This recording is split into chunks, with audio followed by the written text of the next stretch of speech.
নেই পবে কেউ নেই। আমি মায়ের কাছে যাব, আমি মাকে কে বলবো বাইরে তাকে অবশ্যই দাদা সারা দেবে। মা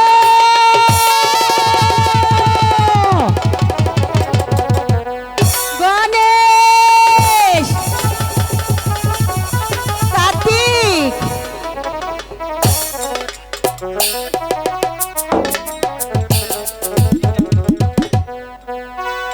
গণেশ,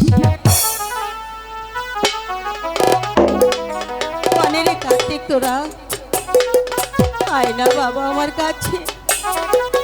দেখ, তোর মা এসেছে, তোদেরকে ডাকছে। একটু সরেন, রাস্তা সরেন, রাস্তাটা সরেন। আয় বাবা আমার কাছে, আমি তোদের জন্য খাবার এনেছি বাবা। ঘরে এক মুঠো চাল ছিল না বাবা, তাই তোদের মুখে আহার দিতে পারিনি। আজ দুদিন হলো না খেয়ে রয়েছে আমার ছেলে দুটো। সেই গরু চড়াতে গিয়েছে, জানি না আমার বাচ্চা দুটো কেমন করছে না খেয়ে। রাগা, কার্তিক, গণেশ, কোথায় রে বাবা তোরা? আয় না বাবা, দেখ আমি আমি তোদের জন্য খাবার এনেছি বাবা। তোর দুঃখনি মা এসেছে বাবা, দেখ তোর অবাখিনী মা এসেছে। ভগবান, ওই দুটি সন্তান ছাড়া যে আমার আর এই পৃথিবীতে কেউ নেই। গণেশ বাবা। হ্যাঁ মা। তুই ওদিকে দাঁড়ালি কেন বাবা? মা এমনিতেই আমার আজ কোনো ক্ষুধা লাগেনি মা, তুমি দাদাকে খাইয়ে দাও। হ্যাঁ দাদা, দাদা অনেক ক্ষুধার্ত মা, দাদাকে তুমি খাইয়ে তোর দাদা ওই তো আমার সাথে অভিমান করে দাদা ওখানে শুয়েছে, তুমি দাদাকে খাইয়ে দাও। আমি আর কোনোদিন বলবো না, তুমি আমাকে আগে খাইয়ে দাও, তুমি দাদাকে খাইয়ে দাও। ঠিক আছে ঠিক আছে। গণেশ, আমি কি বলবো মায়ের কাছে? গণেশ রে, আমার কাছে কাঁদতে হয়, হাসতে বাবা না খেয়ে ঘুমিয়ে পড়েছে বাচ্চা আমার। গণেশ, গণেশ, মা গো। কার্তিক, তোর দাদার হাত পা ঠান্ডা কেন? আমি বুঝছি না কিছু। তাহলে কি আমি মনে মনে যা ভেবেছি তাই কি কার্তিক? মা গো, বল না বাবা, বল না বাবা, বল। দাদা তোমার সাথে, হ্যাঁ আমার সাথে সাথে অভিমান করে ওই পরপারে চলে গিয়েছে মা। না, না, না। আয় ভগবান, এই কি হলো ভগবান, ভগবান। আমার দুটি সন্তান ছাড়া এই পৃথিবীতে আর কেউ নেই ভগবান। মাগো, ভগবানের একটি উপায় করে, যার কেউ নেই তার ভগবান আছে। দাদা বলেছে আমাকে সাপে দংশন করেছে। তুমি যেই পদ্মা মাকে প্রতি বছর পুজো দেও, সেই পদ্মা মাকে একবার ডেকে দেখো মা। ডাকবো? একবার ডেকে দেখো। হ্যাঁ মা। ঠিক আছে, তুই ওখানে বয় তোর দাদার পাশে, আমি পদ্মাকে ডাকছি। কোথায় পদ্মা মা তুমি? একটিবার আমার কাছে এসো পদ্মা মা। হাই গো, কোথায় রলে পদ্মা আমার মা গো, মা গো, দেখা শিয়া। কোথায় পদ্মা মা গো? মা তুমি কোথায় মা? একটিবার আসো মা, আমার সন্তানকে ভালো করে দাও মা। মা গো তুমি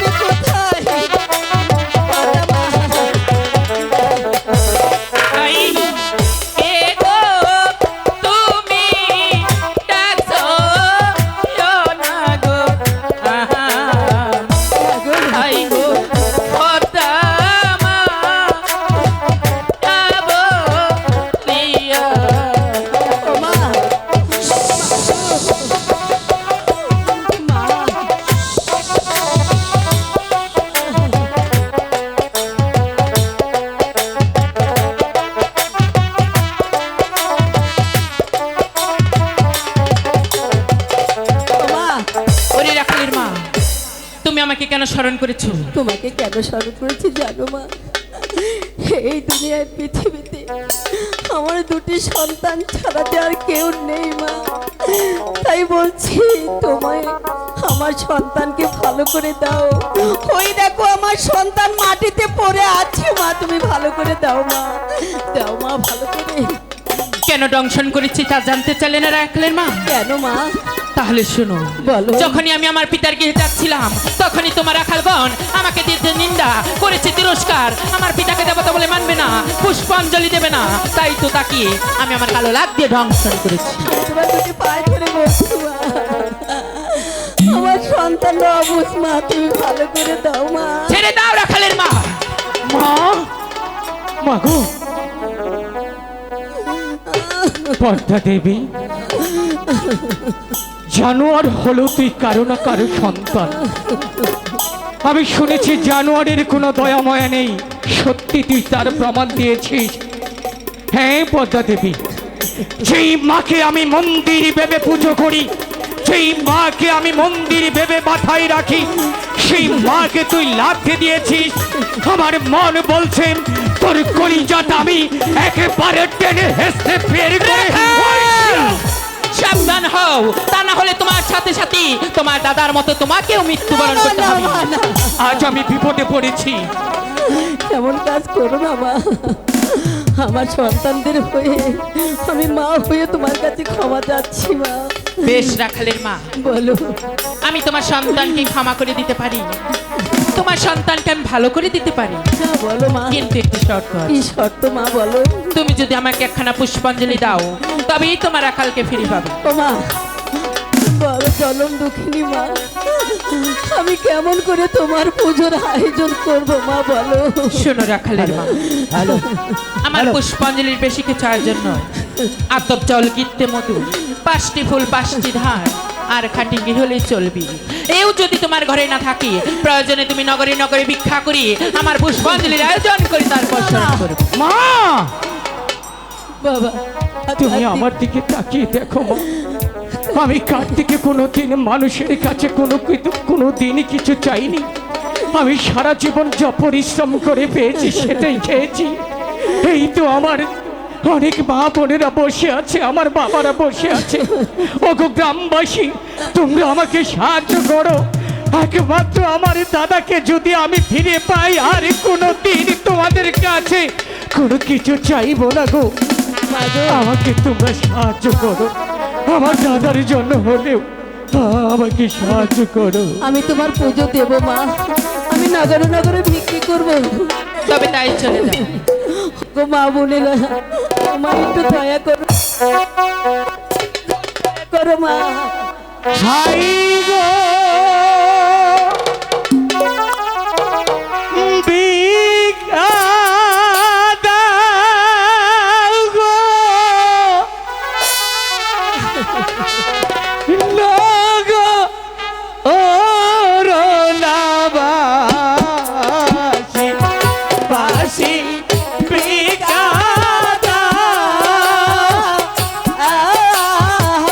মারে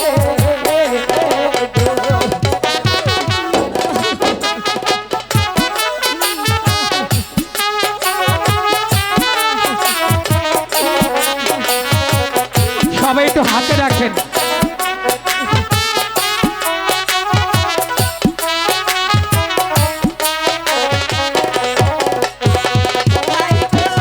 যারা দিবেন একটু হাতে রাখেন। আইছে বুকের নারে মাহানি, হায়রে সে জানে এ তাহার ব্যথা।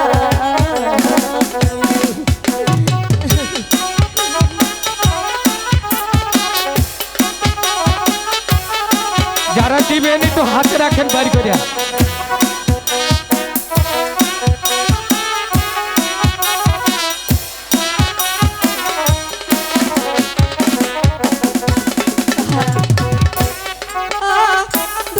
আইছে বুকের নারে মাহানি, হায়রে সে জানে তাহার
কাছে আসো পদ্মা।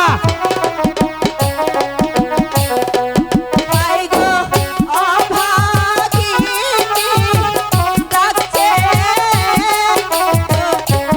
ও মা গো, আসো না আছো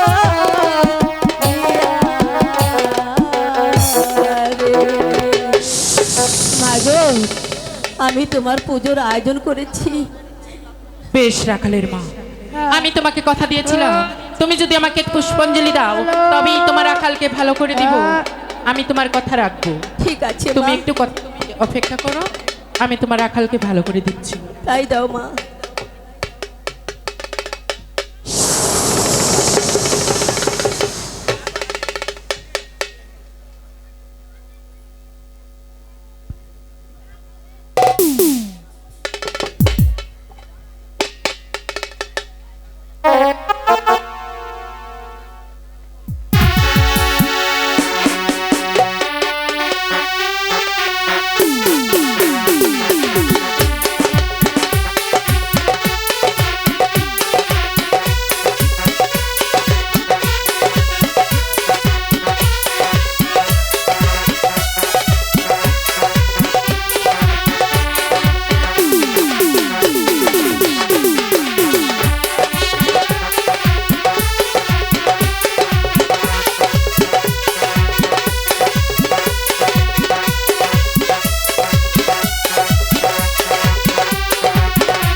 মা, তোমার ঋণ আমি কখনো শোধ করতে পারবো না মা। তুমি আমার সন্তানকে ফিরে দিয়েছো। আমি না বুঝি না যাই না, তোমাকে গালমন্দ করেছি। মাগো, তুমি আমাকে ক্ষমা করে দাও। মা আমাকে বেশ রাখাল, এবারের মতো আমি তোমাকে ক্ষমা করে দিয়েছি, কিন্তু ভবিষ্যতে এই পদ্মার সাথে বেয়াদবি করলে মৃত্যু ছাড়া আর কিছুই থাকবে না কপালে। না মা, আমার সন্তানরা কখনো তোমার সাথে বেইমানি করবে না, বেয়াদবি করবে না। মাগো, বেশ রাখালের মা, এবার আসতে পারো। ঠিক আছে, ওখানে একটু দাঁড়াও মা।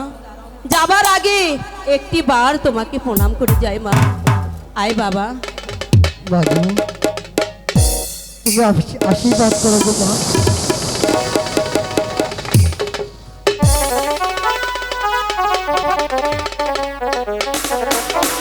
আর একটি কথা শোনো রাখালের মা, প্রতি বছর এই পদ্মার নামে একখানা করে পুষ্পাঞ্জলি দিয়ে যেতে হবে। তাই হবে মা, আমি তাই করব।